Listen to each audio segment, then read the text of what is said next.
महाभारत का युद्ध आरंभ होने वाला था। दोनों ओर की सेनाएं युद्ध की तैयारी में जोर शोर से जुटी थी। श्री कृष्ण के परामर्श से अर्जुन ने देवराज इंद्र से सारे दिव्यास्त्र प्राप्त कर लिए थे। उससे भी ऊपर उन्हें भगवान रुद्र से पाशुपतास्त्र भी मिल चुका था। इतने दिव्यास्त्र प्राप्त करने के कारण अर्जुन में थोड़ा घमंड आ गया। श्री कृष्ण जानते थे कि इस घमंड के साथ वो महाभारत का युद्ध नहीं जीत सकता, क्योंकि जिन दिव्यास्त्रों पर उसे गर्व था उनके ज्ञाता कुरु सेना में भी थे। भीष्म, द्रोण और कर्ण के पास सभी दिव्यास्त्रों का ज्ञान था। इसके अतिरिक्त कर्ण के पास दिव्य कवच और कुंडल थे और भीष्म भी अवध्य थे। इसके अतिरिक्त अर्जुन का घमंड तोड़ना भी आवश्यक था। श्री कृष्ण ने महाबली हनुमान के द्वारा सुदर्शन चक्र, गरुड़ और बलराम के गर्व का मर्दन किया था और इसीलिए उन्होंने अर्जुन के घमंड को तोड़ने के लिए भी हनुमान को ही चुना। एक बार अर्जुन घूमते घूमते एक सरोवर के निकट पहुंचे जहां उन्हें एक वानर दिखा। उस वानर का अप्रतिम तेज देखकर अर्जुन उनके पास पहुंचे और उन्हें प्रणाम करते हुए कहा कि हे वानर, मैं पांडु पुत्र अर्जुन हूँ और गुरुओं में श्रेष्ठ द्रोण का शिष्य हूँ। आप जैसा तेज मैंने आज तक किसी में नहीं देखा। मुझे लगता है आप कोई साधारण वानर नहीं। मैंने महाबली हनुमान को तो आज तक नहीं देखा, किंतु आप देखने से उनके समान ही बलशाली प्रतीत होते हैं। कृपया अपना परिचय दीजिए।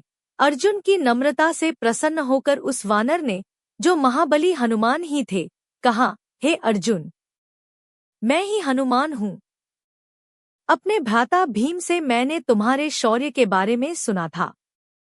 तुम्हें अपने सम्मुख देखकर मुझे अत्यंत प्रसन्नता हो रही है। तुम भी भीम के समान मेरे छोटे भाई ही हो।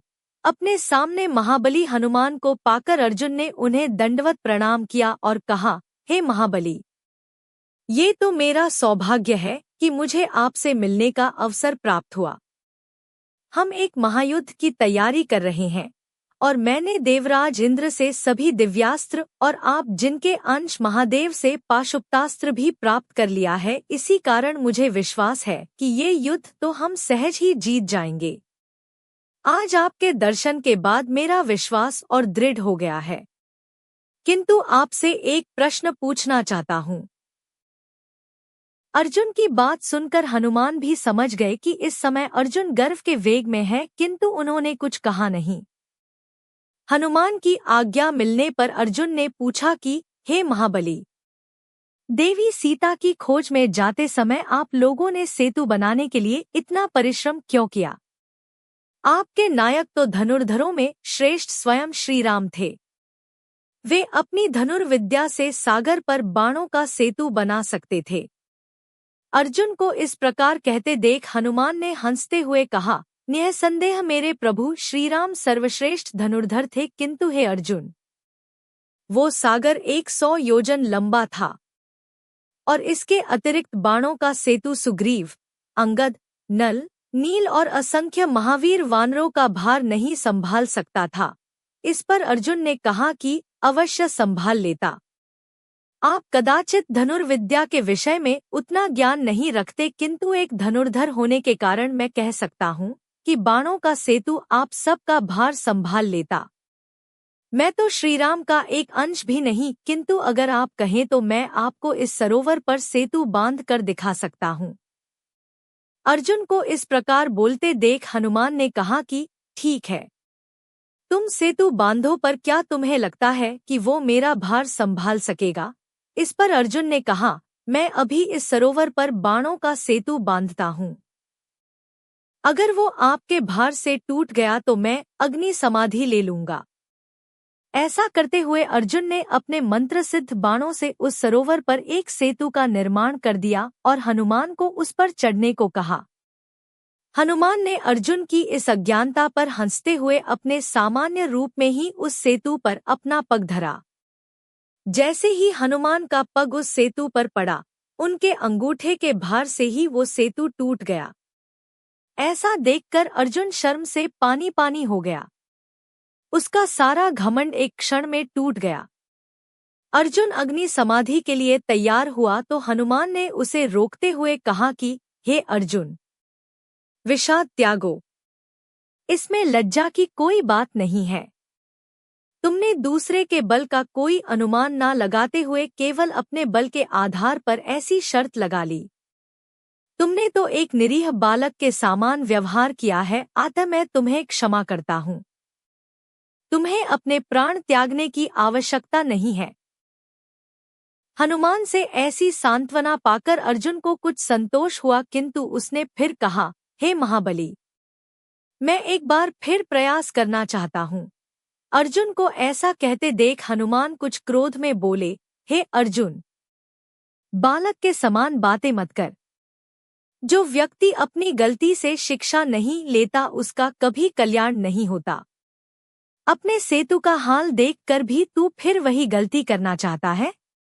मैंने तुझे बालक समझकर एक बार क्षमा कर दिया, पर अब पुनः वही हठ मत कर। इस पर अर्जुन ने कहा कि हे महावीर, इस बार मैं सेतु दिव्यास्त्रों से बनाऊंगा जो पिछले सेतु से सहस्त्रों गुना अधिक मजबूत होगा और आपका भार सह लेगा।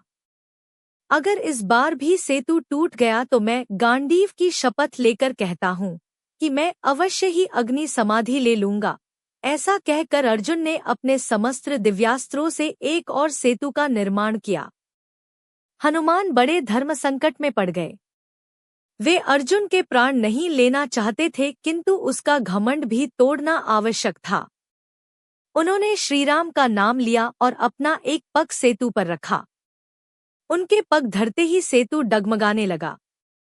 अर्जुन को लगा कि अब उसके प्राण नहीं बचेंगे। हनुमान ने अर्जुन से कहा, पुत्र, अभी भी समय है। तुम अपनी गलती मान लो तो मैं नीचे उतर जाता हूँ। किंतु अर्जुन ने सोचा कि इस अपमान से तो मर जाना अच्छा है, इसीलिए उसने अपनी गलती नहीं मानी। ऐसा देखकर हनुमान ने अपना दूसरा पग भी सेतु पर रखा। सेतु इतनी जोर से डगमगाया कि अभी टूट जाएगा, किंतु अचानक वो सेतु पाषाण की तरह स्थिर हो गया। हनुमान को बड़ा आश्चर्य हुआ। वे धीरे धीरे अपना भार बढ़ाने लगे, किंतु सेतु उसी प्रकार अडिग रहा। अंत में कोई और उपाय ना देखकर हनुमान ने अपना वो विराट स्वरूप धरा जो उन्होंने सागर को पार करने के समय धरा था। वो रूप इतना विशाल था कि अर्जुन को उसका दूसरा छोर नहीं दिख रहा था। किंतु आश्चर्य, उनके विराट स्वरूप धरने के बाद भी सेतु स्थिति रहा। ऐसा देखकर हनुमान और अर्जुन के आश्चर्य का ठिकाना ना रहा। अर्जुन को विश्वास न हुआ कि हनुमान के इस स्वरूप को भी उसके बाण कैसे संभाले हुए हैं। उधर हनुमान क्रोध में आ गए और सेतु पर अपने सर्वाधिक विशाल स्वरूप में पूरे बल के साथ कूदने लगे। पहली बार कूदने पर सेतु में थोड़ा स्पंदन हुआ। दूसरी बार कूदने पर सेतु डगमगाने लगा, किंतु टूटा नहीं। ये देखकर हनुमान फिर एक बार अपनी पूरी शक्ति से कूदे। इस बार भी सेतु टूटा, किंतु सरोवर के पानी का रंग लाल हो गया। हनुमान अब समझ गए कि अवश्य ही कोई दैवीय शक्ति है जो सेतु को टूटने नहीं दे रही। वे तुरंत सरोवर में उतरे और उन्होंने देखा कि एक विशालकाय कच्छप ने सेतु को संभाला हुआ है। वे कुछ समझ पाते उससे पहले उन्हें वहां श्रीराम के दर्शन हुए। उन्होंने हनुमान से कहा कि ऊपर जाएं और अपनी शंका का समाधान कर लें। जब वे ऊपर पहुंचे तो उन्होंने श्री कृष्ण को देखा। कृष्ण ने अर्जुन से कहा कि हे पार्थ, मेरी ही प्रेरणा से हनुमान तुम्हारा गर्व चूर करने यहाँ आए थे। किसी भी दिव्यास्त्र का सेतु महाबली हनुमान के विराट स्वरूप का भार नहीं संभाल सकता। किंतु अगर सेतु टूट जाता तो तुम्हें अपने प्राण त्यागने पड़ते। इसी कारण स्वयं नारायण ने कच्छप अवतार लेकर इस सेतु को संभाला हुआ था। यदि ऐसा ना होता तो तुम्हारे प्राण बचना असंभव था। ऐसा सुनकर हनुमान बड़े व्यथित हो गए। उन्होंने करुण स्वर में कहा, इस संसार में मुझ जैसा पापी कौन होगा जिसके कारण उसके स्वामी का रक्त निकला। अगर मुझे पता होता कि मेरे कारण नारायण को ऐसा कष्ट झेलना होगा तो मैं स्वयं अपने प्राण त्याग देता। इस पर श्री कृष्ण ने हनुमान को गले से लगा लिया और कहा कि हे महाबली, इस संसार में आपसे शक्तिशाली और कौन है? आपके बल के कारण ही तो श्रीराम ने रावण सहित समस्त राक्षसों का संहार किया था। आज ये साबित हो गया कि आप वास्तव में रुद्र के अंश हैं, अन्यथा किसमें इतना बल है कि स्वयं भगवान विष्णु के अंश का रक्त निकाल सके? भगवान विष्णु के जिस कच्छप रूप ने समुद्र मंथन के समय बिना किसी श्रम के बात में मेरु पर्वत का भार संभाल लिया था, उससे अधिक श्रम उन्हें आज आपके विराट स्वरूप को संभालने में करना पड़ा। ऐसी शक्ति तो केवल महादेव के अंश में ही हो सकती है। ऐसा कहकर उन्होंने अर्जुन से कहा कि वे हनुमान से महाभारत युद्ध के लिए सहायता मांगे। इस पर हनुमान ने कहा, हे वासुदेव, युद्ध से तो मैंने त्रेतायुग में ही संन्यास ले लिया था, किंतु आपकी इच्छा है, इसी कारण मैं युद्ध में तो भाग नहीं लूंगा, किंतु अर्जुन के रथ की ध्वजा पर उपस्थित रहूंगा।